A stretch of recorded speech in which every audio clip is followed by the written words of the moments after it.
Hola a todos y un saludo, bienvenidos a un nuevo episodio del podcast El Envés de la Página, que podrán escuchar muy pronto en el canal de YouTube Antón GF. Soy Antón García Fernández y les hablo como de costumbre desde Jackson, en el estado de Tennessee, en los Estados Unidos de América. Este ya es el episodio número 22 del Envés de la Página y tenemos una conversación que llevaba mucho tiempo queriendo grabar con un poeta andaluz que además es buen amigo mío. Lo conocí aquí en los Estados Unidos, en la ciudad de Nashville, aquí en el mismo estado de Tennessee, en el que vivo durante una conferencia literaria, y después a lo largo de los años pues hemos estado en contacto. Ya no vive en los Estados Unidos, en aquel momento estaba viviendo en Mississippi, en la ciudad muy de Johnny Cash, que es Starkville, Mississippi, pero ahora pues se ha ido al otro lado del Atlántico con su esposa, con Sylvia, para vivir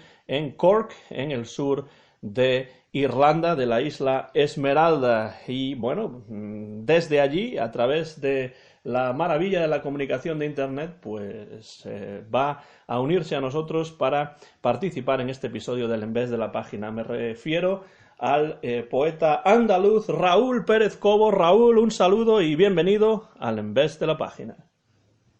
Bienvenido a la República de Irlanda, Antón. Pues ya es un lugar que no he visitado jamás y bueno, espero que en un futuro próximo, aunque ahora esto del viaje internacional es una imposibilidad, pero espero poder visitar Irlanda y visitaros a vosotros, por supuesto. Y bueno, ¿cómo van las cosas por Irlanda en estos tiempos tan inciertos del coronavirus? No quiero ser agorero, pero la contradicción entre futuro y próximo es como una bomba de relojería ahora. Las cosas por Irlanda resultan un tanto extrañas porque oficialmente no hay cuarentena y las personas están haciendo una vida aparentemente normal. Están paseando, están yendo a los parques, visitan la playa. No hay ningún miedo aparente, ninguno en absoluto, y la única medida drástica ha sido cerrar los pubs, cerrar los bares, que aquí es un sacrilegio. Cerrar la universidad no ha molestado tanto y cerrar los colegios creo que lleva el segundo lugar porque los padres en pisos pequeños en estas casas minúsculas lo llevan crudo con los pequeños. Ya me lo imagino, y bueno, la falta de bares por ahí tiene que ser un suplicio para algunos. Aquí en Jackson, Tennessee, se han cerrado los bares también, y por el momento los restaurantes siguen funcionando al 50% de su aforo, pero eso probablemente va a cambiar muy pronto. Lo que espero, Raúl, es que Silvia y tú os estéis cuidando lo máximo posible, aunque, bueno, pues ya sé que esto no depende solo de uno, porque siempre hay gente por ahí haciendo cosas que quizás no debería, ¿no? Sí, desgraciadamente hay mucho terrorista runner por ahí y eso siempre te resulta molesto y resulta peligroso, cuanto menos, al menos en estos tiempos, ¿no? Bueno, Entonces, bueno, de lo que se trata realmente es de pues pasar un rato aquí en vez de la página charlando de literatura, charlando de poesía y bueno, nada mejor que pues dar un breve repaso también por algunos de los libros que tú has escrito y que tengo aquí encima de la mesa y de los cuales hablaremos en unos minutos, pero me gustaría, Raúl, si te parece bien, echar un poco la vista atrás y hablar un poco de tus recuerdos que puedas tener de infancia relativos a la literatura, algunos libros que has leído o que leíste en aquellos momentos y que te impactaron, y también de cómo pasaste, Raúl, de ser lector de poesía a convertirte en escritor tú de poesía. ¿Fue algo pues que ocurrió de un día para otro? ¿Fue algo gradual? ¿Cómo recuerdas tu relación pues infantil y juvenil con la literatura? a mí me gustaría en principio romper una lanza por lo público. La piedra fundacional del gusto por la literatura vino a través de la biblioteca del colegio y de la biblioteca pública del municipio. El primer libro que yo leí fue Las minas del rey Salomón en Bruguera, con 8 años, el primer libro en serio, porque antes tuvimos la suerte de que los fondos de la biblioteca de la escuela tuvieran desde la colección completa de Tintín hasta Asterix, hasta los tópicos y los clásicos infantiles de los 5 y cosas por el estilo, Stevenson y toda esa. Pero yo recuerdo que una tarde, de las muchas que iba después de la escuela a la biblioteca, me topé con aquella aventura y a partir de entonces no pude parar. Amén de la literatura oral que era mi abuela y cuyas narraciones siempre me influyeron de una manera brutal y determinante. Imagino que como a cualquier niño, o como a esa serie espectacular de Jim Henson de Storyteller, ¿no? Del cuentacuentos, que eso fue siempre el origen de todo. Estamos hablando de Priego de Córdoba, en Andalucía, en los años 70. ¿A qué lecturas poéticas accediste en estos primeros años? Bueno, la verdad es que las lecturas poéticas fueron tardías, sumamente tardías, hasta casi el instituto, que fue, eso sí que fue un confinamiento, porque la voluntad y la vocación del profesorado suelen venir a partes desiguales, suelen ser distintas de lo que uno piensa.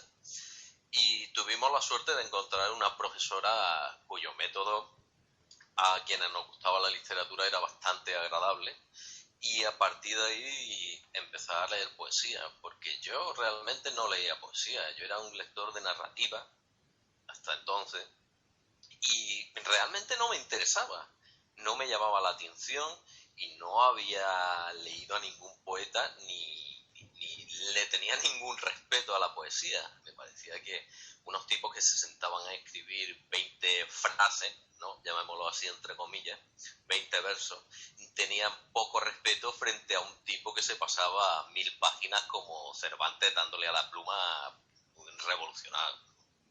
Entonces la brevedad de los poetas siempre me la trajo un poco al pairo, como dirían coloquialmente. Y llegamos al instituto y esta mujer no solo no revolucionó con su método, porque ella intentaba que la literatura no fuera un temario de oposiciones y que comprendiésemos los textos a través de los textos y no solo la biografía, que era lo que la mayoría de los profesores de literatura estilaban por aquel entonces. Y a partir de eso, intentar comprender un poema, intentar plagiar un poema que nos hacía escribir, a partir, claro, de los conocimientos mínimos de la teoría literaria, fue cuando yo empecé a leer poesía. Y me di cuenta de que era un absoluto insensato, porque lo que yo antes respetaba mínimamente o no lo respetaba, me di cuenta de que era el futuro. ¿Por qué estar en tu casa sentado, confinado, durante 14, 20, 30, 200 folios, cuando en una hoja de papel con 14 versos podías ya terminar una obra y decir, bueno, pues me voy a jugar al fútbol, voy a ver una película, voy a escuchar música, me voy con mi amigo? Entonces mi actitud cambió con la poesía cuando llegó esta mujer al instituto. De esto hablaba de algo semejante con el músico gallego Amaro Ferreiro no hace mucho, la idea de que una canción puede encapsular, pues, más o menos, aunque de manera diferente, las mismas ideas que en 2 o 3 o 4 minutos, que en una novela se necesitan 200, 300 o 400 páginas para desarrollarla, ¿no? Entonces, esa brevedad quizá es algo que te atrajo de la poesía, pero se quedó ahí o hubo más cuestiones que te parecieron interesantes o posibilidades que encontraste en la escritura poética en esos momentos. La verdad es que la posibilidad de buscar respuestas o de buscar una sorpresa en el idioma que no lo tenían los novelistas y en una respuesta rápida y certera me atrajo mucho. Yo buscaba respuestas en la poesía, como un libro de autoayuda, ni más ni menos. Y entonces me pareció sumamente interesante descubrir escuelas, descubrir poetas, y como yo era un lector desorganizado y un poco libre. No me importaba demasiado pasar del surrealismo al neobarroco o cualquier estilo. Y la brevedad sí que me atrajo muchísimo. Pero me atrajo en el sentido del tiempo, de la métrica, porque al principio lo único que leía eran autores del siglo de oro, poetas del siglo de oro. Entonces, bueno, un soneto sabemos que tiene su concisión, pero luego te puedes tomar con una égloga un par de tardes y cosas por el estilo, ¿no? Entonces sí, la brevedad creo que es el mayor criterio. Y luego ya cuando ya fui un poco mayor, tuve otro sentido de la realidad, pues me atraían poetas con un tipo de poética nada universitaria, digamos, entre comillas. Pues me gustaba la disposición de Javier Gea, un poeta granadino, que decía que escribía poesía para ligar. No tenía, no tenía ningún otro prurito en la vida. Un poco como Entonces el me que parece... un poco como el que toma una guitarra y se pone a tocar rock o cualquier tipo de música también para atraer a otras personas y para ligar de esa manera, como tú decías, ¿no? Exactamente, los que nunca tuvimos un físico privilegiado teníamos que echar armas de la imaginación o buscar en otras disciplinas. Eso que decías antes del lector pues no organizado, lector desorganizado, es algo que recuerdo que también decía el poeta gallego Celso Emilio Ferreiro, ¿no? Que llegó a Ujú. leer tal o cual cosa pues de una manera deslavazada, desorganizada y tal y cual, pero ¿tú encontrabas respuestas en la poesía o te parece que la poesía ofrece respuestas o quizá plantea más preguntas? Yo encontré más respuestas que preguntas. Y encontré más respuestas en poetas, por ejemplo, ahora que hace poco que murió Cardenal, Ujú. o en poetas que aparentemente en principio no tenían mucho que ver conmigo a la hora del estilo poético. Poetas coloquiales que no eran santos de mi devoción o modelos a seguir. Y entonces sí que encontré más que preguntas. Después, cuanto más viejo te hace, ocurre lo contrario. Empiezas a preguntarte muchísimo más de lo que encuentras como solución.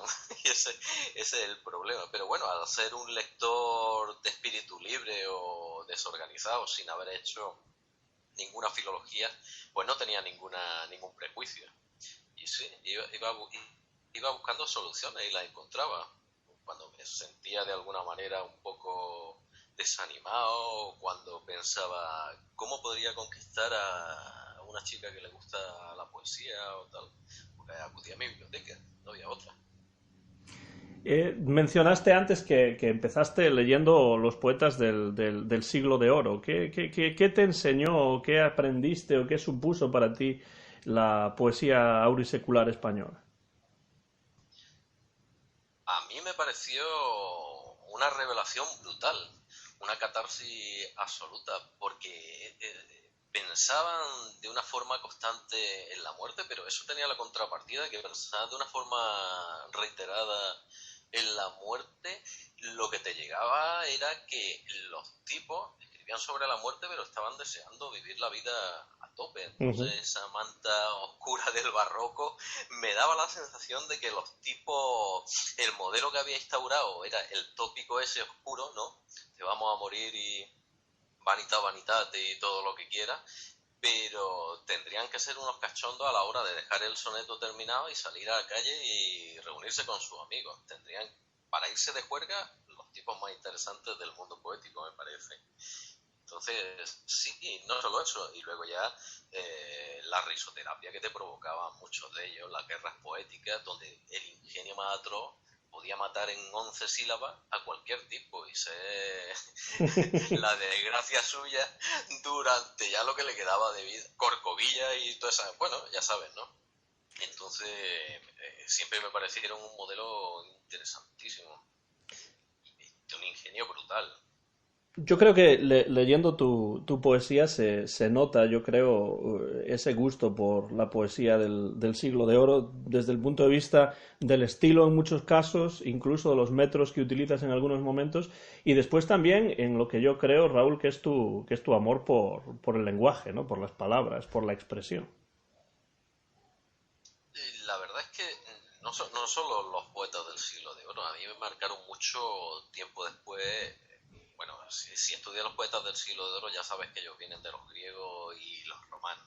Entonces una cosa me llevó a la otra y tanto en teatro como en poesía, pues no sé qué decirte, con el Mipo, Cratino, Hegemón de Tasso, un montón de historias, ¿no?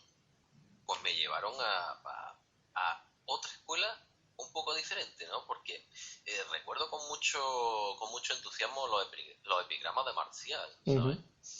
Entonces, bueno, un epigrama estaba en la antípoda de muchos escritores del siglo de oro, pero unos van interconectados con otros y en cuanto a estilo, forma y tal, el pensamiento último, me parecían también una revelación. ¿Piensas que en la poesía actual se presta poca atención a estos poetas clásicos de la antigüedad clásica? El problema de la poesía actual me parece que está en la escuela. Y con esto quiero decir no la escuela, no la universidad o cualquier enseñanza reglada. Me parece que es la escuela de cada uno y las lecturas que pueda tener. Entonces, según las lecturas que tenga, serás el poeta que eres.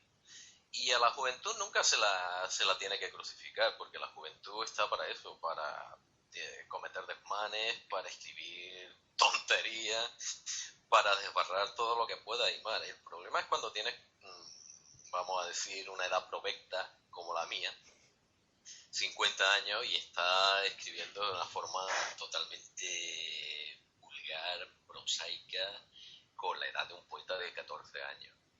Ahí me parece que las lecturas hacen mucho y creo que a pesar de la información que tenemos y de las bibliotecas que tenemos hoy, que tenemos todo al alcance de un clic, se lee menos de lo que se debería leer. Y me parece que la tradición está para leerla, luego pervertirla o subvertirla si quiere, pero conocerla.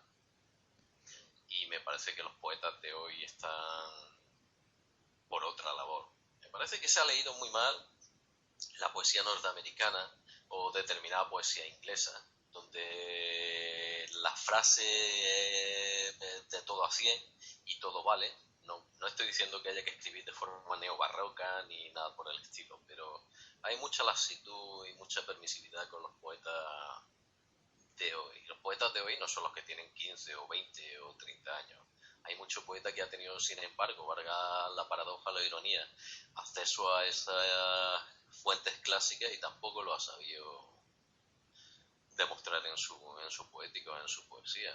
No esas fuentes clásicas, sino la forma de asimilar lo que tú tienes y de ponerlo en tu propia voz, porque al fin y al cabo lo que un poeta tiene que ser es alguien con una originalidad absoluta, que es lo que te distingue. Tu voz y tal, puedes escribirte con un estilo o con otro, puedes jugar como el Madrid o el Barça, pero que digan, caramba, este es el Madrid, este es el Barça y este es el Peñarol.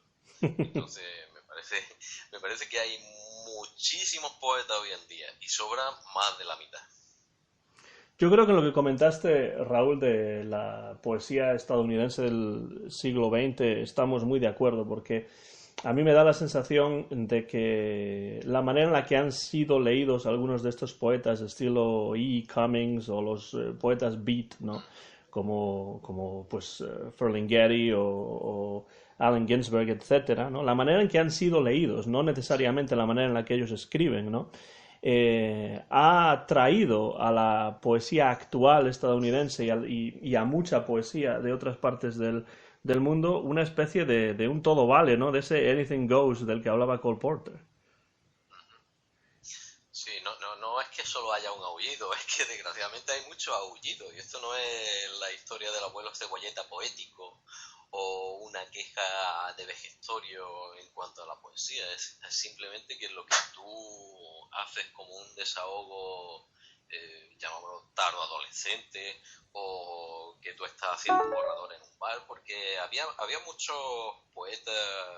Yo viví en Granada una temporada, poetas de bar y de pose, en los que se le notaba que iban a tomarse una cerveza, pero lo que importaba realmente es que los vieran, que mientras estaban tomando una cerveza estaban escribiendo, por gracia a la ciencia infusa o a cualquiera de estas, un poema en una servilleta, que eso era lo más cool que había, ¿no? Irte a escribir a un bar y que te identifiquen como poeta. Entonces las lecturas de estas personas, la mayoría venían de eso, del mundo anglosajón, de una frase bastante literal, con poca sorpresa, que eso es lo que a mí me llama la atención de cualquier poema o de cualquier poeta, la sorpresa que tenga con la adjetivación o con distintas soluciones a versos que ya, porque ya está todo escrito, ¿no? Entonces la variación es lo que a mí me provoca el interés. Y aquí no había no había ningún interés, no había nada, porque los poetas coloquiales también tienen un papelón bastante complicado. Entonces, con un verso más, digamos, entre comillas, ramplón, tienen que hacer virguería y entonces se nota mucho. Entonces, la mayoría de estos modelos que hay están más vacuos y más vacíos que la mayoría de los poetas del barroco. Y entonces, pues no tienen mucho de dónde tirar. Gil de Viedma también me parece que es otro que ha hecho mucho daño, los lectores de Gil de Viedma. Y esto está los poetas de la experiencia de los 80, con Montero a la cabeza, como siempre. Y me parece que más que nada hace falta mucho plagio, mucha escritura, muchísima escritura y muchísimas lecturas. Entonces no eres poeta porque hayas publicado un libro, porque hayas leído 4 autores. Poeta lo serás cuando tu voz te distinga de los demás. ¿Piensas que debe haber, Raúl, un sistema de ideas serio y articulado detrás de toda buena poesía? Es un tema bastante interesante, ¿no? Porque hay poetas que de un tema inocuo te pueden hacer un poema fantástico, una poética fantástica, y luego hay poetas como Guillén que tienen un sistema articulado, como tú dices, u otros poetas, y me parece que no hay que limitarse o acotarse a una escuela o a una serie de poetas. Creo que la libertad te lleva a buscar distintos modelos y cada uno tiene en su variación algo que aportar a la literatura. Haber sido, como te digo, alguien que no ha hecho ninguna filología me lleva con total libertad a tener diferentes modelos y a tener diferentes... Otra cosa es que yo prefiero a los poetas del siglo de oro o lo que los italianos llamaban el contorno grotesco, ¿no? La broma, la risa. Prefiero determinados poetas, pero tampoco no estoy cerrado a los demás. De hecho, ya te digo, no me interesa mucho la poesía coloquial y hay distintos ejemplos que sí puedo tener a mano, ¿no? Pero si tienen un contorno grotesco que decían los, los modernos romanos, me gusta mucho más. Pero sí, Guillem, sin tener mucho que ver con él a priori, me gusta muchísimo el cántico. ¿Crees que te habría de alguna manera perjudicado el haber estudiado una filología o ves cosas positivas en ese tipo de estudios? No creo que me hubiera perjudicado en cuanto a tener otro panorama organizado de lectura.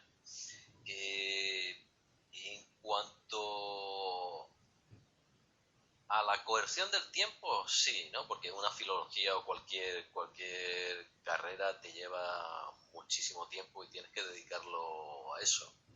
Entonces, quizá un 50%. De todas maneras, la libertad que yo tenía, por ejemplo, cuando era joven y estábamos con esta profesora, a mí me interesaba la literatura entonces quiero decirte, el panorama literario que yo tenía con 15 años era el de un temario donde se veía un trocito de Cervantes, un poquito de Góngora, un poquito de Quevedo, y cuando cubríamos aquello a mí me interesaba por mi cuenta pues, qué hacían los poetas de esa época en Europa o qué hacían los románticos, siempre me gustó investigar más allá.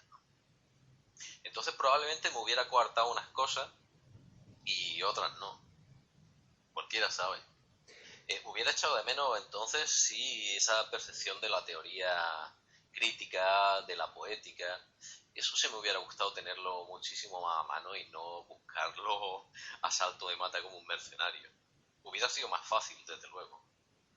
Escucha un nuevo episodio del podcast El Envés de la Página. Soy Antón García Fernández y desde aquí, desde Tennessee, en los Estados Unidos de América, estoy charlando con mi amigo, el poeta andaluz Raúl Pérez Cobo, que está en Cork, en el sur de Irlanda, y bueno, con él estamos charlando de poesía y de muchas otras cosas, de lo que sea que en estos momentos se nos ocurra, y una cosa pues siempre lleva a otra y así casi hasta el infinito, ¿no? Pero me gustaría saber, Raúl, ¿cómo pasa el Raúl Pérez Cobo, lector de poesía, a ser Raúl Pérez Cobo, autor de versos?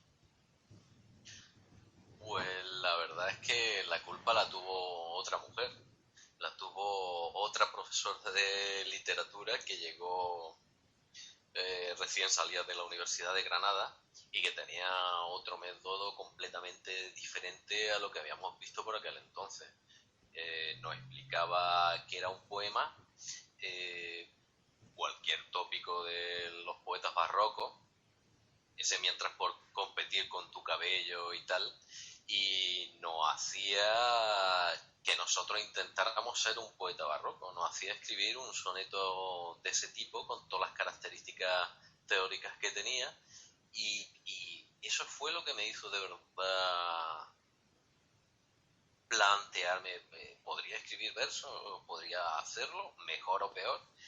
Fue un reto, siempre me gustaron los retos y determinar 14 versos en decasílabos era algo como solucionar un problema matemático y con su rima consonante. Poner los acentos en su sitio y era como un desafío.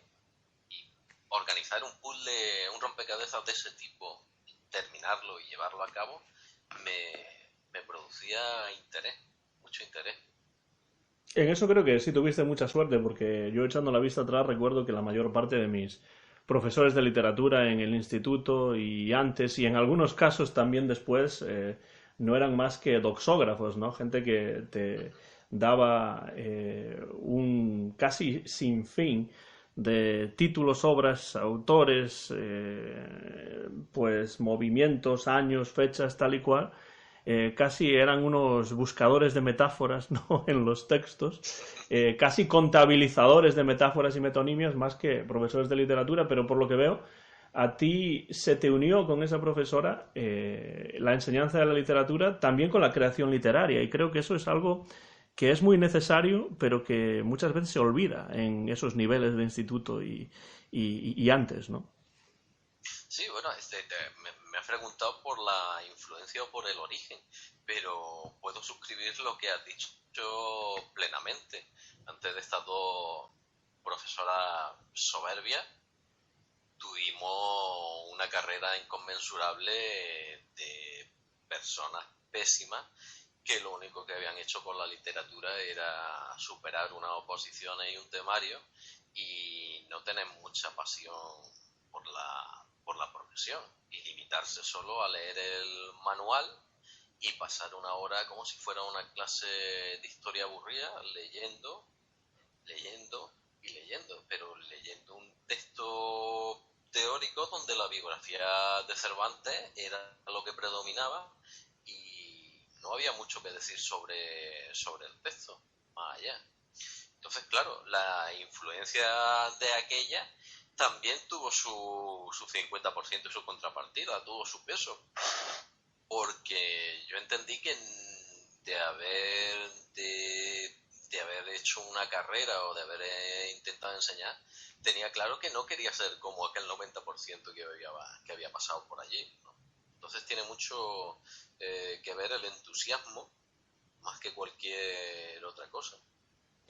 De hecho, es algo que aprendí bastante rápido y cuando pude dar clase de español, que tú sabes, eh, en Colorado tenía clarísimo que lo primero que hay que hacer es no aburrir al personal. Y como decían los americanos, si tienes que hacer el clown, el payaso un poco en la clase, pues se hace el payaso, porque yo ya me había aburrido bastante en mi juventud con esta gente. El Mach Show que le decían a los Beatles en Hamburgo, en los clubes del distrito más oscuro de Hamburgo en el que comenzaron, ¿no? Bueno, estoy totalmente de acuerdo con eso, sobre todo pues desde el punto de vista de que a mí me parece que la literatura es algo que sirve para mucho, pero si sirve para algo es para, no necesariamente para conocerse mejor a uno mismo, sino para ver a la realidad que nos rodea desde un punto de vista más crítico, ¿no? Desde un espíritu más crítico. Y entonces siempre me ha sorprendido mucho, no sé si a ti te pasa lo mismo, que en los programas de estudios actuales, también en las universidades estadounidenses, se le dé tan poca importancia a la literatura y a las letras, en contraposición con las ciencias y las matemáticas, cuando también son una parte, para mí, importantísima de la formación del individuo, ¿no? A mí me parece que tiene que ver con la dificultad que entrañan las letras. No estoy diciendo que las ciencias no entrañen dificultad, también por supuesto, pero hay que tener en cuenta que tienes que enseñar determinado periodo. Imagínate el siglo de oro, ¿no? Por poner un ejemplo de una doctora que conocemos, ¿no? Que es Silvia. Entonces tienes que lidiar con una persona que nunca ha tenido una formación filológica, nunca ha tenido una formación de letras, que tienes que enseñarle primero un español básico, que van caminando como un funambulista sobre el español, ¿no? Español 10-10, 10-20, 21-10, y que van pasando en algunos casos de milagro y llegan a un máster y a un doctorado y con un nivel casi sin oxígeno del español y de lo que es la gramática del español. Y tiene entonces el profesor, por ejemplo, en este caso del siglo de oro, que enseñar el Quijote cuando ni siquiera tienen los rudimentos para un español coloquial o mantener una conversación. Entonces me parece que la Universidad Yankee se dio cuenta pronto, bueno, pronto, yo creo que llevarán 30 años o más así, pero hasta hace unos 10 no comenzó lo que nosotros conocemos como el embudo. Y por ejemplo la poesía fue la primera en caer por ese angosto pasillo, ¿no? Uh Por -huh. ese estrecho. Empezaron a declinar la oferta de clases sobre poesía, sobre poética, sobre autores españoles y literatura española, y empezaron por ahí, cargándose la poesía, porque la poesía tiene sus mecanismos como cualquier otra asignatura y resulta bastante complicado. Entonces, lo que nosotros teníamos de cazadores de metáforas, aquí ni siquiera pudieron convertirse en cazadores o buscadores de metáforas, porque no llegaban a comprender lo que era una metáfora. Entonces me parece que ahí la cerrazón de muchas academias en las que para ellos veían una matrícula como dinero. Entonces, si alguien no se apunta a la clase de literatura, a la clase de poesía de español, pues evidentemente no estás ganando dinero. Y de ahí el embudo. Y de ahí de la poesía, pues hacia la literatura, la narrativa, la novelística en general, dependiendo de la universidad. Pero sí, a grosso modo, la mayoría se estaban cargando los programas de literatura porque resultaban bastante complicados. Al fin y al cabo, una ecuación o un número, con su belleza también, simplemente tienen la exactitud de llegar a eso, ¿no? Las letras pretendemos llegar a una exactitud con el texto, pero ya sabes que eso sería un discurso al que habría que profundizar largo y tendido. No es como un problema físico. Sí, es también el producto de la educación superior entendida como un negocio puro y duro, ¿no?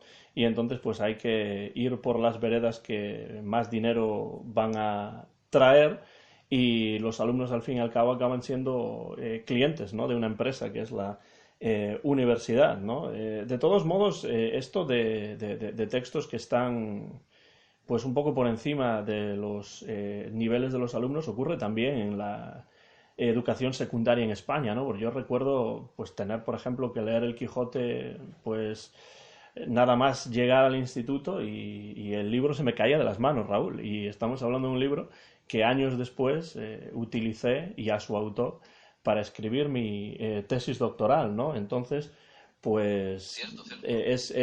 eso es algo que a mí me parece también muy interesante, ¿no? Como también se puede matar el gusto por la literatura para muchos estudiantes utilizando textos que no son adecuados para ellos en momentos de su vida en los que quizá no están preparados para enfrentarse a ese tipo de textos. Claro, efectivamente, y estoy totalmente de acuerdo. Ahí entroncamos con lo que es un temario hecho por un ministerio y lo que es el cumplimiento y el seguimiento de ese temario por parte de los funcionarios, que me encanta esta palabra y esta adjetivación aquí, ¿no? Porque más que profesores, muchos son funcionarios y ejecutan las medidas. Entonces, las formas de enseñar y el entusiasmo es lo que demuestran ahí la suerte de un futuro lector o de un lector. Si tienes la suerte de llegar con un profesor que te hace que el texto sea comprensible, llevarlo a tu terreno, entroncar con los problemas de un adolescente, habrás conseguido llegar al Quijote. Pero si es alguien el que coge la página y se limita a leerlo y explica 2 o 3 generalidades y lo deja allí, pues habrás matado a un lector. Por supuesto que hay muchas formas de explicarlo. Hay muchas formas de explicar a Quevedo. Puedes agarrarle el Quevedo más socarrón y bromista y seguramente te habrá ganado un adolescente.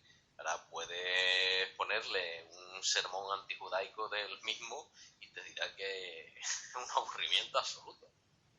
Sí, Entonces totalmente de acuerdo. depende de quién te lo enseñe y tengas la suerte, como todo en la vida, de llegar a conseguir tener una persona así. No Pe- es igual la profesora que yo tenía, que su madre tenía una librería en Madrid y había conocido a Damaso Alonso, había conocido a poetas y vivía en un ambiente de ese tipo, a conocer a una señora que se había pasado 6 años en su casa porque le gustaba leer, se había aprendido un temario y había pasado el tribunal y ya está.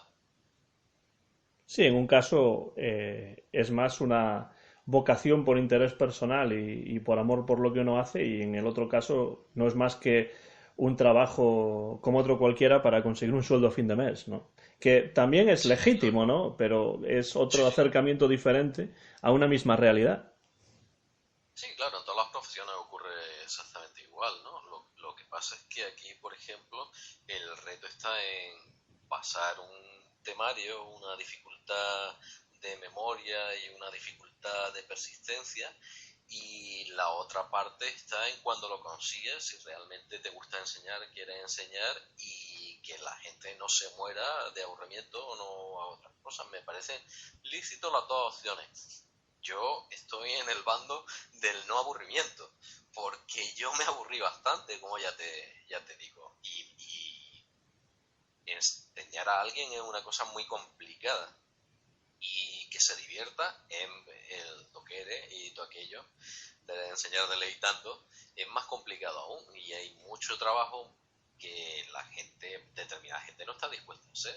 No es solo ir, pasar el temario, ir a tu clase y darlo, sino que los profesores trabajan muchísimo en su despacho, trabajan muchísimo en el hogar y buscan diferentes formas, los que están interesados y los que tienen vocación y los que tienen entusiasmo en hacer que las personas pues les interese o les divierta la literatura como le ha supuesto a ellos.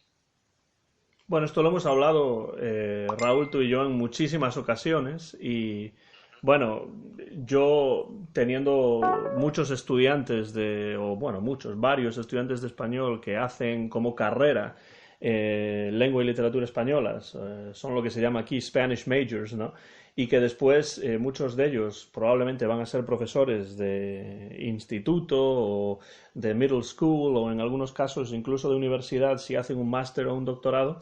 Yo lo primero que les digo siempre es aseguraos de que os gusta dar clase, de que os gusta enseñar, Ajá. porque no hay dinero en ello, entonces por el dinero no se puede hacer, hay otras, no se debe hacer, hay muchas otras pues cosas positivas, por supuesto, a nivel personal, pero yo creo que a un profesor que no le guste enseñar, pues no solamente lo van a pasar mal los alumnos en sus clases, sino que él o ella va a pasarlo también muy mal como profesor y como salida laboral, ¿no?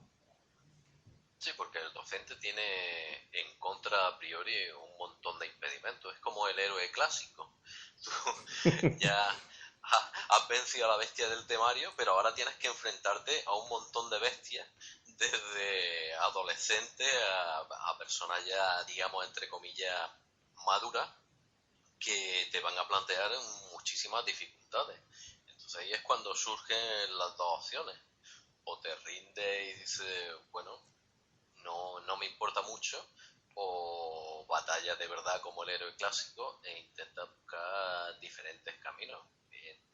En la segunda opción, el desgaste resulta atroz, pero al fin y al cabo lo demuestra y lo suples con esa alegría o ese entusiasmo o ese haber hecho que ellos comprendieran aquello y se divirtieran o no, pero al menos lo intentaste, ¿no? Por no hablar de las dificultades, Raúl, que también te ponen en muchas ocasiones los obstáculos que te ponen pues la administración y los burócratas, ¿no? Porque para mí uno de los graves problemas de la universidad, tanto en España y en Europa en general como aquí en los Estados Unidos, es la enorme burocratización de la universidad y cómo muchos profesores y profesoras tienen que desempeñar muchas actividades que realmente no son más que actividades burocráticas que pues son obstáculos en cierto modo al verdadero trabajo que es el que tiene que ser el de un profesor o de una profesora, que es dar clase y también a nivel universitario investigar sobre pues la literatura, ¿no? Y esto muchas veces se complica por la presencia de esta burocracia en muchos casos inútil que está realmente de alguna manera amordazando la universidad. No quiero ser tampoco muy exagerado ni nada, pero es algo que yo veo en primera persona pues prácticamente todos los semestres. Sí, al fin y al cabo vosotros sois como una trinidad, ¿no? Se os exige la docencia, se os exige la investigación y se os exige la burocracia. El cancerbero lo tenéis bastante bien fijado. Eso es así.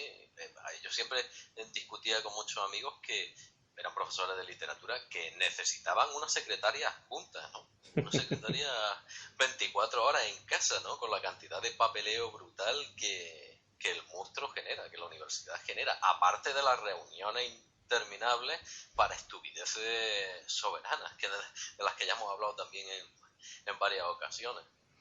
Sí, hay muchas cortapisas a la hora de la enseñanza.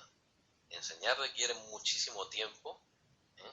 No solo para facilitar y derribar el nivel de dificultad que tiene la materia de la que enseña y buscar los caminos para que eso se lleve a un sitio adecuado y sea menos monstruoso para los estudiantes. Y la investigación igual, ¿no? Hay muchísimas trabas, muchísimos molinos de viento que le ponen a los profesores. Y no sé, me parecería brutal, ¿no? Que existiera el trabajo de secretaria de adjunta de profesor de literatura, que fuera una especie de administrativa que llevara las reuniones, llevara la burocracia y llevara el tema del despacheo, como yo digo. En muchos casos eso se solucionaría si los burócratas o la administración hiciese su trabajo y permitiese a los profesores y profesoras hacer su trabajo también, que es lo que Sí, pues a mí siempre me gustaría, ¿no? Pero claro, no vivimos ni mucho menos en un mundo ideal bueno, el coronavirus lo está poniendo claro en estos momentos, ¿no? Hablar de idealismos en estos momentos tiene todavía menos sentido que normalmente. Pero tú, Raúl, antes de entrar en la universidad estadounidense, antes de dar clase, publicaste unos cuantos libros que tengo aquí encima de la mesa y de los cuales me gustaría pasar un tiempo hablando, ¿no? El primero que tengo aquí tiene una muy bonita ilustración de portada, que sé que además la realizó tu esposa, Silvia, y se titula Las horas hermosas. Nos vamos para este libro al año de 1994, está publicado por la editorial Betania en Madrid. Y bueno, es un libro que, como tú mismo dices en la introducción, pues no en el prólogo, porque el prólogo lo escribe Isabel Rodríguez, que intuyo que puede ser quizá una de esas profesoras de las que hablabas. Así es. Pues ella escribe el prólogo y después tú tienes un comentario en el que pues hablas un poco de que este es un libro que tiene que ver directamente con el amor. ¿Qué recuerdas sobre la composición de este libro? ¿Cómo se fue fraguando? ¿Cuál es la historia de este libro? Que supongo que es el primero, ¿no? Sí, es el primero. Eh, en principio ocurre como cuando eres un adolescente, ¿no? Parece que el tiempo pasa más rápido de lo que es y que nunca vas a tener la oportunidad de publicar porque ya intuyes que el mundo de la edición es otro mundo diferente de la escritura. En principio surge por ese afán de darlo y ver cómo es la respuesta, la posible respuesta de la persona que lo lee, ¿no? De los posibles lectores. Y es un afán que surge con lo que tú preguntabas de cómo pasas de lector a escritor. Esa intriga que te suscita la invención. Cómo puede recibirlo el futuro comprador, el posible lector, la lectura que hace de ese libro. En principio te diría que hoy es un libro que yo podría mandar directamente a la hoguera, como aquellos que mandaba en el Quijote, y que es un libro, digamos, entre comillas, neorromántico, tardoadolescente, y que se le ven mucho las costuras, pero también te digo que podría salvarlo a tenor de lo que estoy leyendo en muchas ocasiones en estos tiempos, así que últimamente tengo mis dudas. Hasta hace 5 o 10 años lo hubiera mandado a la hoguera directamente. Hoy ya me cuesta menos trabajo ser indulgente y perdonar. ¿Qué es esto, Raúl, que leo en la parte de atrás del grupo poético Nochedumbre? ¿Quieres hablar un poco sobre eso? Pues éramos unos amigos realmente de distintas generaciones que nos reunimos gracias a esta profesora y había de todo, había un par de músicos, gente que luego fue músico profesional como mi hermano, gente que le gustaba la música como un novelista estupendo que hay ahora que es Mario Cuenca Sandoval y que sigue tocando de forma autodidacta pero tocando igualmente de forma profesional cuando se reúne con otros músicos amigos de jazz. Y surgieron muchas cosas de ahí, surgieron recitales digamos, cuando la hambruna, cuando hicimos muchísimas exposiciones también. Y era un grupo de estudiantes que nos habíamos ido quedando descolgados o relegados y gente que nos había pillado en los cursos y surgieron como 6 personas o 7 personas que tenían ese interés por el arte y luego de los 6 o 7 de una forma un poco más seria entre comillas lo continuamos con esa ilusión. Tenías más o menos unos 22, 23 años cuando salió este libro y bueno, en esos Creí que era más joven. bueno, Tenía un recuerdo más juvenil. se dice también en la contraportada del libro que eras un asiduo y leal de Cernuda, Luis Cernuda. Creo que esto sigue siendo así, no sé si me equivoco con ello. Sí, sí, sí. Para mí, por aquel entonces, Cernuda era la Biblia, sobre todo su etapa intermedia y su etapa final. Fíjate que la primera, un poco aquellos libros más neopopulares, me atraía menos entonces. Lo digo Yo empecé porque el camino al revés. Empecé con los poetas así más, entre comillas, coloquiales, y luego me fui posicionando como una vuelta al origen de esos barrocos, y ya fue lo que me llevó al veneno de la métrica. me gustaría de cada uno de estos libros elegir un poema para leerlo y bueno, pues el que tengo aquí delante, que si te parece bien voy a leer ahora, que está en la página número 23, está prefaciado, ¿no? por unos 3 versos precisamente de Luis Cernuda. Es un poema que empieza con la palabra lejos, y los versos de Cernuda dicen, sin hijo que te busque como Ulises, sin Ítaca que aguarde y sin Penélope, ¿no? Y entonces esto te inspiró de alguna manera a escribir este poema que ahora voy a leer para toda la audiencia del podcast, El en vez de la página. Un poema de Raúl Pérez Cobo del libro Las horas hermosas, que dice así: lejos hay una estela de otoños perdidos. Quererte es como querer al mar. Cierro los ojos y te oigo. Te escucho en mi piel, que es mi mejor memoria. En mis ojos salados como el mar te escucho. Ya sé que no soy poeta, y a fuerza de no serlo, me duele la sonrisa. Yo no traigo la vida en unas cuantas palabras hermosas, porque no soy poeta, pero si me duele el corazón lo digo, si lloro lo digo, si amo lo digo, y también digo que me pesa la vida, que no puedo seguir viviendo si he de amarte lejos en una estrella de otoños perdidos. Me gusta que lo leas porque da la oportunidad de poder decir libremente que es horroroso y habría que quemarlo. Sí, porque me parece que el poeta debe practicar el ego te absorbo, ¿no? Es una cosa que Dahl escribía en su Estalgo y que manifestaba que todo escritor debe tener cierto sentido humorístico y humildad. Y me parece que es digno hijo de su tiempo, con una activación muy mala y con un neorromanticismo vulgar y atroz en el peor sentido, o sea, en lo más tardo adolescente posible. Entiendo, Raúl, por tanto, que tú no relees estos poemas, ¿no? No, yo lo releí hace mucho tiempo el libro y cada vez que me preguntan, reitero, te digo lo mismo que te dije hace escasos minutos, habría que quemarlo, porque es hijo de su tiempo, hijo de una escritura que no estaba todavía más que en cierne y que tendría que pasar un tiempo para madurar determinadas cosas. La adjetivación, alguna adjetivación me da pavor y me da rubor y me avergüenza mucho, pero me avergüenza de una forma leal para reconocer que es un poemario que es de un chaval que todavía está en el principio buscándose.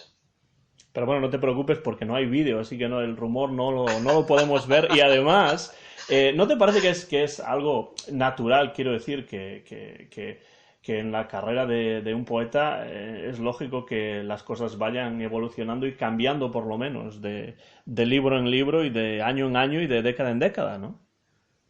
Sí, hay que picar muchísima pluma, ponerse el casco minero y encenderte la lamparita de la biblioteca y estar allí leyendo y plagiando hasta quedarte sin oxígeno, ¿no? Hasta que te duelan los ojos y las manos. Me parece que es un proceso natural.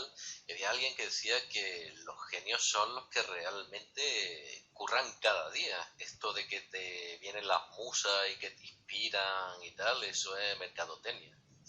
Y hay que tener también en cuenta el aviso que decía Fernando Ainsa, otro poeta, decía, recuérdalo por las dudas, todos los escritores inmortales se han muerto. Entonces, lo único que hay que hacer es entrenarse, y la única forma de entrenarse que tenemos es leer y plagiar hasta, con muchísima suerte, si llega un día, encontrar una voz en la que digan, caramba, este tipo es el poeta tal, y se reconozca tu voz, porque si te queda en un buen versificador, no está mal, pero lo que hace de verdad el origen, la originalidad del poeta está en la voz. En eso estamos totalmente de acuerdo una vez más y bueno, el siguiente libro que tengo aquí no es un libro de poesía, sino que es una obra de teatro breve, que se titula Venga a nosotros su reino y que ganó el premio de teatro Luis Barahona de Soto en el año 2000 y se publicó en este librito con portada verdosa que tengo aquí en la mano, pues creo que en el año 2003, si no me equivoco, si estoy leyendo aquí bien. Es ¿El teatro era también un interés que tú tenías, Raúl, y que tienes quizá? O simplemente trataste de escribir esta obra de teatro para presentarla a un premio y ya está? El teatro me apasionaba por, por gracia y obra de una de estas profesoras de Isabel Rodríguez, que tenía un grupo de teatro aficionado, y por la obra del Siglo de Oro. Me parecía una absoluta brillante que las palabras estuviesen vivas, que se movieran, que se colocaran, que se posicionaran dentro de un escenario. Era como un cine en directo y me parecía que algún día podría intentar escribir teatro. El presentarse a este certamen eh, también me sedujo por el nombre, ¿no? Luis Barahona de Soto, otro barroco Ujú. que vivió en la Perla de Sefarad, en Lucena, muy cerquita de nuestro pueblo, y eso era un motivo también, una espoleta para que saltara la imaginación y me pusiera a intentar al menos empezar y terminar la obra de teatro. El teatro siempre me ha gustado y siempre he tenido ideas en la cabeza de seguir escribiendo. Pero con el teatro me pasa como yo tenía un trabajo un poco desasosegante, entonces cuando escribí la obra yo trabajaba en un hotel de recepcionista por la noche y hacíamos lo que vosotros con la literatura. No solo tenías que enseñar literatura, ¿no? Nosotros teníamos que no solo recibir a los clientes, sino cerrar la administración y la economía y cuadrar las cuentas, y era mucho trabajo y no me dejaba mucho tiempo. Y te cuento esto porque me ocurría en cierto modo, salvando la distancia, como a Cervantes los errores cervantinos, ¿no? Como escribía casi casi al amanecer cuando tenía ya un poco de tiempo y a contrarreloj, decía muchos amigos, ¿no te has dado cuenta que has dejado muchos personajes en escena durante todo lo que dura la obra? Y por ejemplo has dejado uno con los pantalones bajados y no te has dado cuenta y ha seguido desde que entró a escena hasta que se bajó el telón en calzoncillo. Y eso me pareció una anécdota bastante curiosa para seguir estando alerta sobre la literatura, ¿no? Una metáfora de la literatura. Y sí, me gustó mucho escribir la obra de teatro, me parecía otro reto y tenía en la cabeza algunos modelos y algunos motivos y me sigue interesando mucho el teatro. Hay que dedicarle más tiempo, tienes que estar más atento, pero es otro de los desafíos que me interesa mucho. ¿Es una obra que se llegó a representar o es como las de Sí, Cervantes? sí, sí. Se llegó a representar con una versión atípica sobre el texto y condicionándola a lo que requería la actualidad de entonces. Bastante divertido, porque ves, como te digo, cosas que tienes en tu cabeza las ves en carne y hueso y en las palabras, y te resulta cuando menos curioso. También me pregunto si además del reto de que es un tipo diferente de literatura, ¿no? De estilo, de género en este caso, ¿no? Me pregunto qué diferencias encuentras o incluso similitudes entre la escritura poética y la escritura teatral. Depende del tipo de teatro del que estemos hablando también, ¿verdad? Entonces, depende del estilo. Tampoco no soy partidario de hacer un teatro demasiado poético. Me parece. En esta ocasión era una obra surrealista o absurda, ¿no? Ujú. Intentando beber de un poquito de cuerda y un poquito de esa fuente de Carneville, un poco, cosas por el estilo. Entonces dependerá del mensaje que quieras transmitir también, pero no soy demasiado partidario de implicar o alambicar demasiada poesía en el texto. ¿Te parece que el teatro a día de hoy, ¿no? Inevitablemente va a tener en muchos de los dramaturgos una influencia cinematográfica debido a pues la importancia del cine en la sociedad actual? Me parece que muchos de los escritores, muchos de los novelistas de los últimos 20 años están en esa misma. más honda. No sé, la educación, los tiempos culturales, las influencias que tiene y lo que te está ofreciendo el mundo a tu alrededor te hacen la escritura.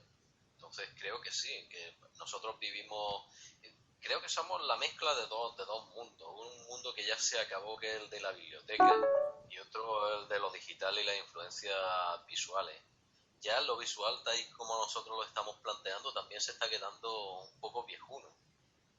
Entonces, sí, cada vez la escritura será más rápida.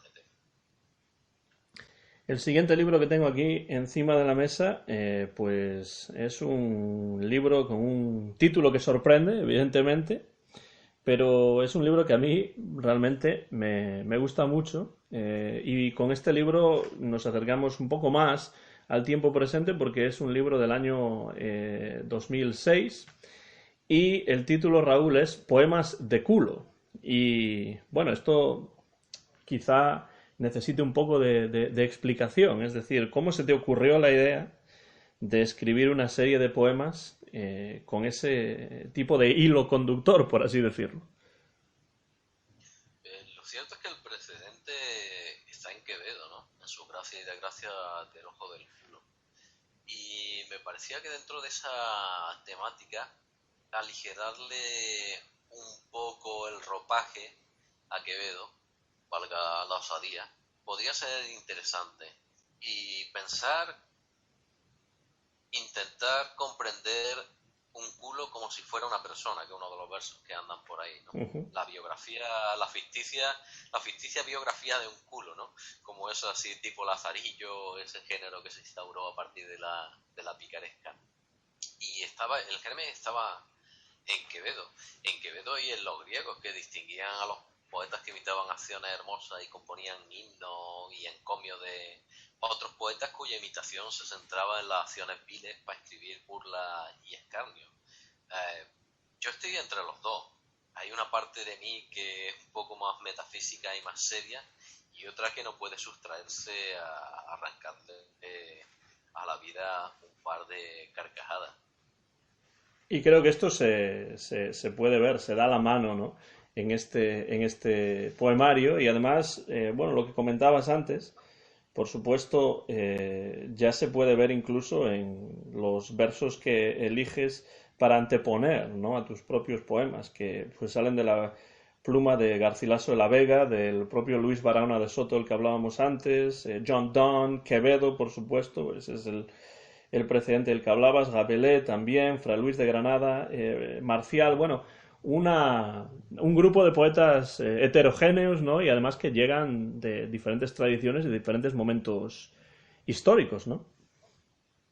Lo cierto es que las citas son una especie de poética y de pista y de ojo avisor hacia los críticos. También está por ahí algo de Pink Floyd.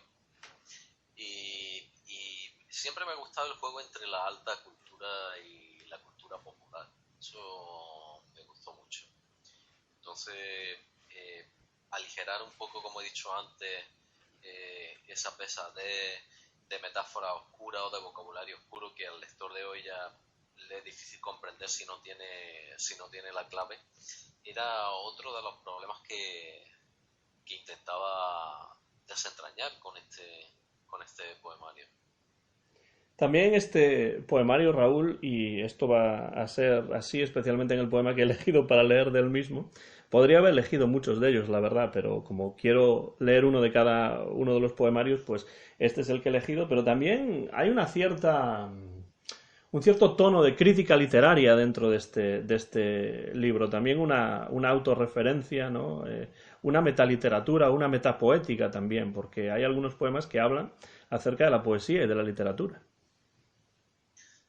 Bueno, en mi corazón siempre hay un rinconcito aristotélico, ¿no? Por lo de la poesía, un pequeño rinconcito. Por lo de la poesía como mímesis, ¿no? Y en lo de que el carácter de los autores determina los poemas, aunque en mi caso sumándole una dosis tremenda de ironía y de cinismo. Me gusta ese punto que dices de la crítica metaliteraria y de tomarlo como el viaje del Parnaso cervantino, Uh -huh. porque creo que hay asunto en la última poesía de los años, en nuestro país al menos, ¿no? Hay poca crítica, hay poca guerra y hay poca visión de analizar cómo está el mercado. ¿Y a qué piensas tú, Raúl, que responde eso? Es decir, ¿por qué falta eso que en otros tiempos sí estuvo? Porque el poeta es hijo del capital. Entonces, el poeta de los últimos tiempos, el poeta moderno, se ha dado cuenta de que no tiene sitio en los escaparates o en los suplementos o en la aparente pantalla de lo que pudiera ser hoy su trabajo, si no está dentro de determinado tipo de poesía o determinado tipo de escuela. Esto es una cosa bastante común y no quiero reconocer a nadie, pero hay poetas que están para querer ser famosos y otros poetas para los que la poesía supone más que un rato de 40 o 50 palabras en un suplemento o una reseña o el dinerillo de un premio. Pero esto no ha sido siempre así, es decir, ¿no te parece que esto ha ocurrido también, por ejemplo, pues en la época de la bohemia madrileña, por ejemplo, que a mí tanto me gusta, o piensas que es diferente en la actualidad por alguna razón? A mí me parece que es diferente. El sentido de la fama, de querer ser famoso, de querer sobresalir sobre los demás, como decíamos antes, parte del ego de cada, y más de los poetas que tienen un ego inmenso. Pero me parece que estamos hablando de poetas muy diferentes. Por ejemplo, si nos fijamos en el 27, evidentemente con toda su rencilla y querer destacar cada uno, me parece que les preocupaba más querer escribir bien o intentar escribir bien, entre comillas, la profundización en su poesía, en su modo de escribir, en su modo de hacer, en evolucionar, que muchos de los presuntos poetas que hay hoy en día por las redes, que ya se está estudiando el fenómeno con algunos estudios de última hora, y por los poetas que llenan estadios y por los poetas de la guerra de la poesía de la experiencia y la divergencia. Los que algunos Creo llaman, que lo que algunos llaman los poetas del Enter, ¿no? sí, desde luego, sin ninguna duda. Está bien porque esto propicia que muchísimas personas se animen a escribir. Luego el problema estará en la poda. No todo el mundo puede ser ingeniero de la NASA y no todo el mundo puede ser poeta. Sí, como todo el mundo puede tomar una guitarra y grabar alguna canción de rock, pero se necesita tener algo Claro. más allá, ¿no? Que aporrear unos tambores pues golpear unas cuerdas de guitarra o soltar unos alaridos, ¿no? Entonces yo creo que ahí estamos muy de acuerdo en eso también, una vez más, Raúl. Y bueno, el poema que he elegido de Mira, este libro. perdona que te corte, pero me parece que algo bastante gráfico es considerar a los poetas de hace 50 o 60 años, ¿no? Si toma, por ejemplo, el tópico o el tema de los viajes, ¿no? Probablemente estos poetas, su influencia hubiera sido la Odisea, la Ilíada. Eh, los poetas jóvenes de hoy me parece que la influencia no sería esa. Sería como mucho la National Geographic o algún folleto de viaje, por dejarlo ahí. Y creo que de algo de eso hablas en el siguiente y último libro del que charlaremos. Y bueno, de este libro que se titula Poemas de culo, que está publicado por EDA Libros de Benalmádena en Málaga, pues he elegido un poema que se titula El escritor y su obra, que has dedicado a Manuel Otero. Y el poema dice así: cisternas literarias editoras que tomen narradores intestinos, producen versos cuescos escritores, publican cacofónicas cantoras, escriben del retrete sus lectoras, versículos poetas palominos, allí reúnen penes uterinos, lecturas y hemorroides escritoras. Algunos escritores van al baño y toman de sus obras el retrete, y sufren por un libro un desengaño, donde la inspiración anal promete, esfínter con un libro del tamaño, un manuscrito, firma del cachete. Bueno, me recuerda la frase de John Keats en la que decía que en un gran poeta, no es que quiera yo arrogarme de gran poeta, decía que el sentido de la belleza tiene que superar toda otra consideración, o más bien anula toda consideración. Sí, sí, y bueno, una cosa que te puedo decir es que, Raúl, yo cuando leo este libro, pues a veces me parece casi imposible leer algunos de esos poemas sin dejar escapar unas cuantas carcajadas. Por eso me estaba intentando contener mientras lo leía, pero no era realmente fácil, ¿no? Sí, la verdad es que hay como en Jano las dos caras, ¿no? La carcajada que pretende esa lectura a priori y luego lo que tú bien veías y bien comentabas, que hay una crítica literaria solapada, ¿no? Siempre me gusta intentar que haya un primer pozo y una lectura subterránea también. Para mí, desde luego, en este libro lo consigues y bueno, ese poema en especial es un ejemplo de ello. Y me pregunto, escuchando ese poema después de haber leído el primero, obviamente ves una evolución o ves un cambio, ¿no? Entre un poemario y el otro. Son los años que no pesan en balde, los años de buscar en los anaqueles y de dejarte la huella digital primero en los bolígrafos y luego en los teclados y gastar muchas horas de luz y de intentar recomponer puzzles, de ver cómo van determinados acentos, determinados ritmos. Sí, la verdad es que hay dos poetas bastante distintos.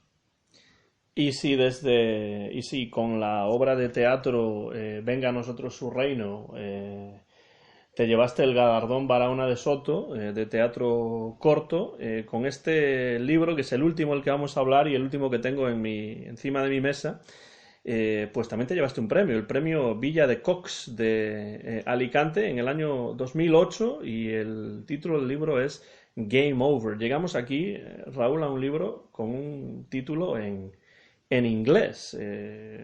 ¿Hay alguna explicación? No a la utilización del inglés necesariamente, sino al título de este libro, de este poemario, que es Game Over. Bueno, la verdad es que el título me parecía que entroncaba muy bien con nuestros tópicos latinos, sin necesidad de ser traducido, ¿no? Cuando estás entrenado en determinadas lecturas, Game Over te puede sonar al Tempo Fugue o al Carpe Diem, cosas así, ¿no? Y como el inglés lo tenemos ya bastante colonizado, pues me parece que da toda la pista y entronca bastante bien con ese pozo barroco que hay en mi poesía, teniendo en cuenta que no tendría la voluntad de la rima ni la voluntad del soneto per se, aparentemente. Este libro, supongo, Raúl, es hijo de tu experiencia aquí, en los Estados Unidos, ¿me equivoco? Sí, la verdad es que no te equivocas en absoluto. Fue durante un tiempo en Colorado y la verdad es que refleja bastante bien desde la ironía y el cinismo lo que fue la vida por el campo o la vida de los estudiantes o la vida de los profesores y la vida de los americanos que nos rodearon por aquel entonces. Cuando se habla de choque cultural o de cultural shock, ¿no? Cuando pues alguien de Europa viene a los Estados Unidos o viceversa, o cuando viajamos a un país diferente en el que pues culturalmente tenemos muchas cosas en común, pero también muchas cosas que nos separan. ¿Cómo valoras tú ese choque cultural que tú quizás sufriste al visitar por primera vez los Estados Unidos?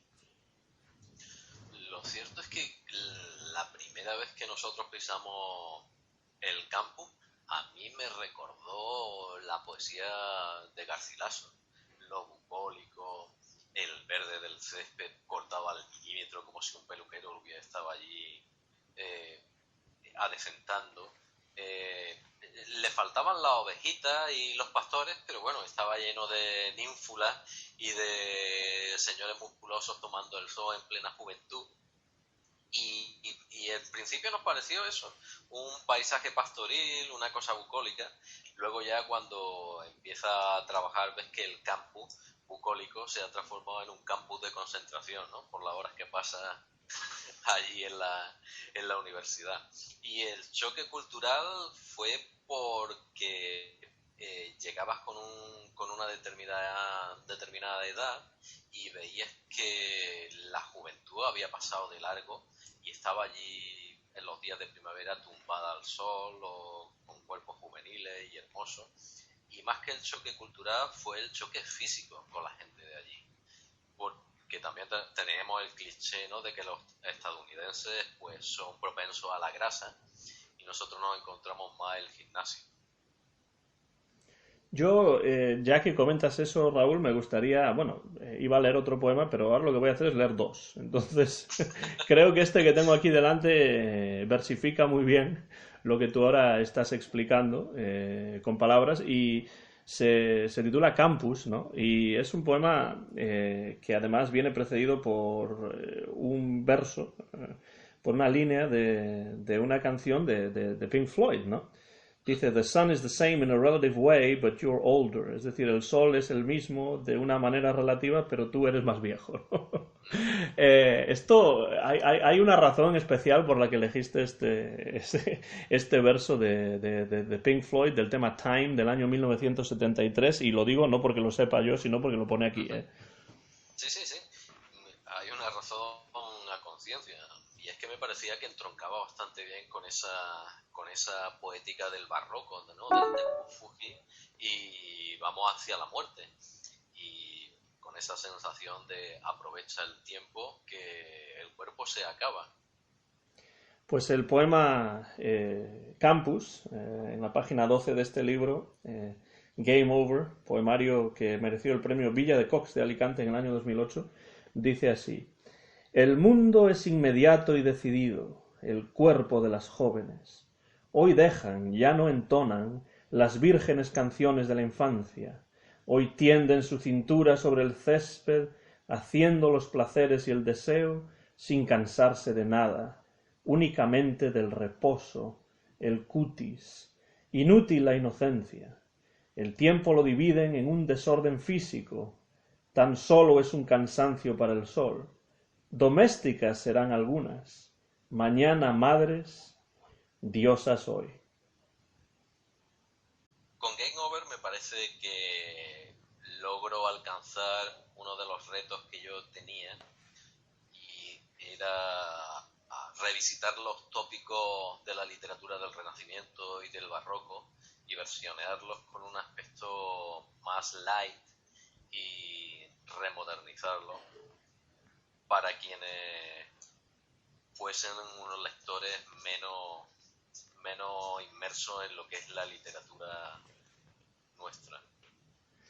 Y creo que viendo simplemente los títulos de algunos de los poemas, creo que eso queda bastante claro. Este campus que he leído, pues también hay otros poemas que incluyen la palabra campus en el título, como Boulder Campus o Campus Varsity Lake Locus Amoenus, pero después tenemos algunos poemas que se titulan pues Profesora de latín o Pandora, cajera de supermercado, Centro comercial, Una vieja belleza americana, y bueno, también animadora, ¿no? Como cheerleader en inglés, Equipo de fútbol femenino de CU. Y bueno, veo también, Raúl, un interés por la poesía sobre el deporte en este poemario en particular. ¿Hay alguna razón para ello? Quizá el interés a veces desmedido que hay por el deporte en las universidades estadounidenses. Bueno, nosotros tenemos una tradición, como hablamos antes, grecolatina, ¿no? Las olímpicas de Píndaro siempre me atrajeron y tenían cierto interés los poetas griegos sobre la Olimpiada, el deporte en general. El 27 tenía también mucho sobre el deporte, sobre fútbol, sobre tal. Y estando en un sitio como Colorado, como Boulder, que era una burbuja, donde prácticamente era una la verdad es que era un coto cerrado, ¿no? Porque el gimnasio era uno de los templos, más que la biblioteca.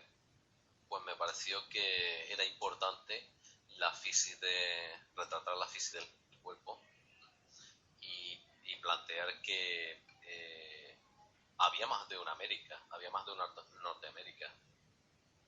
Esto es algo que yo siempre, desde que vivo en los Estados Unidos y ya van para 20 años, siempre he intentado pues explicar, ¿no? Siempre que regreso a Europa, pensar que desde Europa y desde el resto del mundo se imagina a los Estados Unidos o se piensa a los Estados Unidos a través de los estereotipos que los propios Estados Unidos venden sobre sí mismos, ¿no? Que son pues la comida rápida, las ciudades grandes, los rascacielos, el progreso, etcétera. Pero en realidad yo prácticamente en la mayor parte de los lugares estadounidenses en los que yo he vivido, incluido en el momento actual, pues los Estados Unidos es un país eminentemente rural y esto la gente no lo sabe porque está acostumbrada a pensar en los Estados Unidos como una sucesión de Chicagos y Nueva Yorks y Los Ángeles, ¿no? Sí, la verdad es que Estados Unidos es tan inmenso que puede encontrar cualquier cosa, pero lo que más tenemos en las pantallas, desde luego, es el glamour de los estudios de cine, de las grandes estrellas, y poco, por ejemplo, sobre lo rural, como tú decías, o sobre la figura del redneck. Pero últimamente hay más de ese tipo de literatura por determinadas editoriales españolas están trabajando sobre autores del sur y sobre gente de los Apalaches o de mismo Mississippi o de Nueva Orleans. Hay una editorial, Dirty Works, que es bastante buena en eso, en su catálogo. Y creo que los clichés son bastante interesantes. A priori te muestran algo y hay más de lo que en principio vemos. Hay una profundidad que no logramos detectar hasta que no nos sentamos a pensar y a analizar el proceso. ¿Cómo, No hay un solo Estados Unidos. cómo fue para ti, Raúl, la vida en Boulder, Colorado y sobre todo la experiencia de dar clase de español a alumnos estadounidenses a nivel universitario? Imagínate que te encuentras con una biblioteca de 60.000 libros y tú eres un junkie de los libros. Estás en el paraíso. Aquello realmente una tentación. Y llegaba a casa y tenía, pues, al mismo tiempo, sin exagerar y sin hipérbole, 80 o 90 libros allí desparramados por el salón. Entonces, para mí era estar viviendo un sueño. Y enseñar clases sin tener pedagogía y sin tener filología supuso otro de los desafíos que me motivan. No tener ni idea cómo entroncar con una gente que tiene pocos canales culturales en común contigo, ni siquiera los códigos americanos que nosotros barajábamos, las películas clásicas de la TCM, de la Turner Classic Movie, Bogart o el cine clásico americano, que ya era gente que ni siquiera sabía que existía, que lo cual, eso sí, contrastando con lo que decía antes, era un choque cultural para mí, ¿no? Uh-huh. Películas viejas que nosotros veíamos en el Cine Club de las Dos y que ellos no tenían ni idea de Estrella Lauren Bacall y toda esta gente, era como se habían quedado en Michael Jackson y Michael Jackson o Madonna ya les parecían viejunos. Uh-huh. Pues suponía un reto doble. También el idioma, contrariamente a lo que la gente opina, el inglés es una lengua sumamente difícil. No es tan sencillo como las personas piensan o bromean sobre ello. Es realmente complicado. Entonces, siempre las trabas me suponen un acicate para continuar y ver dónde pueden estar las soluciones, ¿no? Lo que tú explicas o comentas sobre el cine, a mí me ocurría también con la música, ¿no?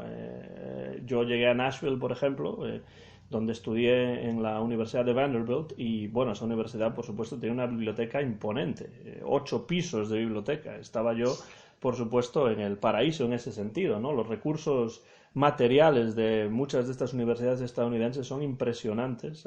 Yo creo que algunas ni siquiera saben lo que tienen en esas bibliotecas y puedo dar ejemplos de ello, pero sería demasiado largo, ¿no? Pero desde el punto de vista musical, por ejemplo, a alguien a quien le gustaba la música o le gusta la música como a mí, como puede ser el jazz, el blues, el country, ¿no? Y llegar a lo que se conoce como la capital del country y darse cuenta de que en esas emisoras de radio ya no sonaba prácticamente ni Johnny Cash, ni Waylon Jennings, ni Ernest Tubb, ni Hank Williams, pues bueno, supuso para mí la constatación de que desgraciadamente con el paso del tiempo la gente, la sociedad en general, va olvidando de una manera prácticamente definitiva pues su propia historia cultural, ¿no? Sí, en definitiva eres hijo de tu tiempo y de los códigos que te están vendiendo o que están ofertando. Y la única opción es, como hacíamos cualquiera de nosotros, como hace cualquiera, bucear si te interesa en el pasado. Y afortunadamente hay bibliotecas, hemerotecas y bibliotecas que en la mayoría de las universidades que yo conozco de allí son un absoluto lujo, como lo era la escuela de música, que allí no tenían conservatorio, que era una cosa que yo venía de España con la idea del conservatorio, y era una biblioteca de música fantástica, como yo no había visto nunca en los conservatorios siquiera de allí de España, y los dormitorios, y los propios dormitorios de los estudiantes de música, ¿no? Que tenían abajo en el hall, yo recuerdo, un piano de cola, Uh-huh.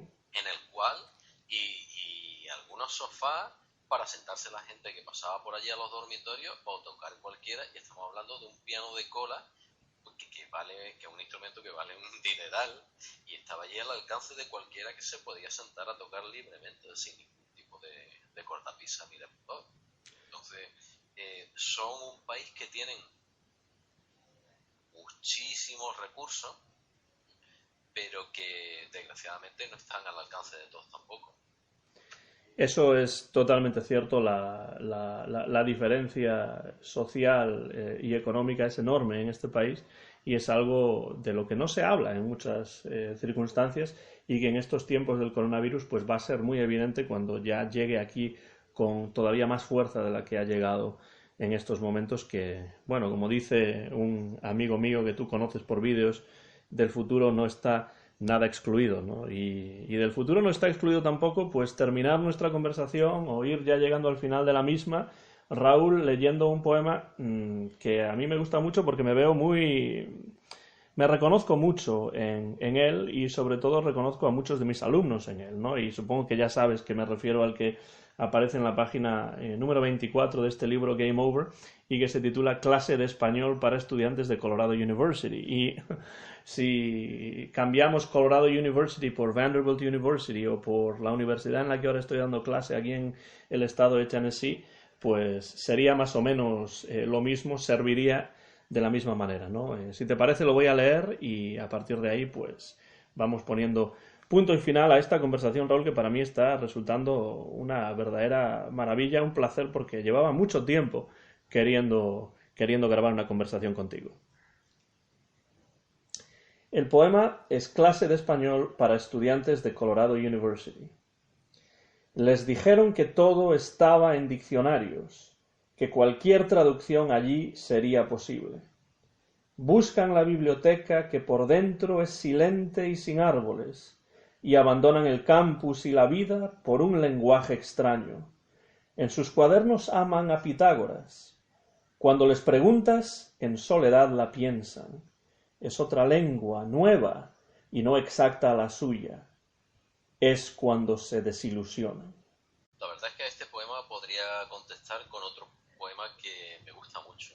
Los poetas japoneses, los chinos, determinados poetas orientales me parecen fascinantes por la economía del lenguaje que tienen, ¿no? Lo que pretenden muchos de los llamados poetas de la experiencia y lo que conseguía Marcial con la brevedad de su epigrama. Este poema que me gusta muchísimo es de un poeta que se llama Senshin, de la dinastía Wei, y que se llama En aguas bajas, y decía: mis poemas antes tenían toda la profundidad de la superficie, ahora tienen toda la superficialidad de lo profundo. Yo sé de la molicie que espera en la agua baja. Creo que es un resumen de mi propia experiencia poética y de lo que es la poesía. Hay un fondo aparentemente superficial, vano, y una superficie tremendamente atrayente, como puede ser el caso de Game Over, y en el caso de Poemas de Culo es al revés. Creo que es al revés, ¿no? Raúl, este libro Game Over data del año 2008, estamos en 2020 y bueno, ¿en qué estás trabajando últimamente? Si es que estás trabajando en alguna cosa. Y dice también la contraportada del primer libro, Las Horas Hermosas, que Raúl Pérez Cobo confiesa desde hace mucho tiempo que le ronda la cabeza una novela que nunca escribirá y que siempre estará tratando de escribir. ¿No te interesa tanto la narración desde el punto de vista de la creación literaria o simplemente pues lo estás postergando indefinidamente? La narración me interesa muchísimo también, la novela, la narrativa, pero me veo más con la capacidad de un sprinter que de un maratoniano. No creo que pueda aguantar muchas horas en el sillón pensando sobre cómo solucionar determinadas tramas, determinadas frases, ayudando al argumento a que siga rodando. Me parece que los poetas tenemos mayor facilidad a la hora de la tortura. Dura mucho menos, ¿no? Para eso, Sí, digo que para eso quizá está más nuestro común amigo Luis Hernán Castañeda, ¿no? Novelista peruano que es verdaderamente prolífico y que a mí me interesa mucho. sí, la verdad es que Ludo es un caso aparte, teniendo un trabajo de extenuación brutal como el que tenéis. La verdad es que se busca el tiempo, no es que lo tenga. Él algunas veces me ha comentado que se levanta tempranísimo entre salir a correr y escribir, puede que se levante a las 5 o las 6 de la mañana. Y no solo se plantea una novela, parece como Woody Allen, ¿no? Cada año tiene su novela. Lo cual es que me parece digno de admiración. Y si hubiera una receta o una pócima mágica, yo se la compraría. Porque si me siento en la silla y tengo una idea sobre la novela, creo que puedo llegar a los 40 folios. Pero a partir del folio 41, ya digo, mejor me voy a un libro de poesía. Y bueno, sí, libros de poesía tengo ahí en el cajón unos cuantos. Ya sabes que la industria editorial lleva su paso y su historia, y lo que no está de moda pues no vende. Entonces hay un par de libros guardados, diferentes, bastante diferentes, y entre los dos estilos, entre Game Over, de ese tipo hay uno, y entre Poemas de Culo hay otro. Y parece que en principio hemos llegado a un acuerdo con un editorial y un editor, pero hasta que el contrato no esté firmado, pues tú sabes que esto puede caerse en cualquier segundo. Por no hablar del golpe durísimo que esta pandemia global ha asestado a todo lo que tenga que ver con la cultura, ¿no? En estos momentos. Correcto, entonces me parece casi un milagro que se estén planteando firmar nuevos contratos y cerrarlos y determinar que salgan libros, porque otra cosa ya serán, las presentaciones cambiarán. Ya me parece que el tema de tener público será como algo del pasado. Bueno, con esto, desgraciadamente, Raúl, estoy totalmente de acuerdo. Sí, la verdad es que la proximidad y los modos de la literatura no, nos van a hacer relacionarnos de otra forma. Pero creo que en general puede que sea una ventaja, porque imagina, por ejemplo, las reuniones de esos altos ejecutivos de multinacionales en aviones privados y tal, que puede que este sea su fin y que todo el mundo esté abocado a las reuniones por internet con el ordenador, y eso la naturaleza y nosotros mismos lo vamos a agradecer bastante y vamos a salir ganando. Bueno, Pero para... Sí, ya dice el refrán que no hay mal que por bien no venga, ¿no? Sí, a los músicos y a la gente del arte ya será otro asunto completamente diferente y sobre el que hablar y determinar si podrás ver tu obra de teatro en streaming en directo desde tu butaca y podrás comprarla, los mismos conciertos. Los 2 próximos años se antojan tiempos interesantes, como dicen los ingleses. Pues sea como sea el futuro, venga como venga el futuro, yo estaré a la espera de tus poemarios, Raúl, y por supuesto, siempre que quieras tendrás un lugar aquí en estos micrófonos del En vez de la página, en mi canal de YouTube, Antón GF, para charlar de lo divino, lo humano, lo poético, lo político, lo que sea. De veras, Raúl, ha sido un verdadero placer poder finalmente grabar esto. Llevábamos años hablando de esto y finalmente el día de hoy hemos hecho una conexión transoceánica, cibernética, entre Jackson, Tennessee y Cork en el sur de Irlanda. Y nada, ha sido una conversación para mí interesantísima y te doy las gracias por tu tiempo, por tu amistad y por supuesto también por tu literatura. Gracias, Antón, a ti por supuesto, y esperemos que el coronavirus no se corone con nosotros y nos deje la testa un poco monda y lironda. Esperemos que no, y bueno, en estos tiempos de encerramiento, de confinamiento forzado y forzoso, pues ahí está la literatura, ahí está la música, ahí está el cine, todo lo que nos interesa, pues para ayudarnos a quizá no solamente pasar mejor el rato, sino también pensar de una manera más crítica acerca de lo que nos rodea y de lo que pues el futuro nos podrá deparar. Una vez más, muchas gracias, Raúl, cuídate muchísimo y un fuerte abrazo para ti y también para Silvia, por supuesto. Muy bien, Antón, muchas gracias, un abrazo virtual. Otro para ti. Este ha sido un nuevo episodio del podcast El En Vez de la Página. Nuestro invitado de hoy, mi buen amigo, el poeta andaluz Raúl Pérez Cobo. Soy Antón García Fernández, mío es el copyright de este podcast que se grabó en Jackson, en el estado de Tennessee, en los Estados Unidos de América, en marzo del año 2020, en pleno confinamiento por la pandemia global del coronavirus. Muchas gracias por la atención. Seguimos adelante aquí en el canal de YouTube Antón GF. Gracias y hasta la próxima.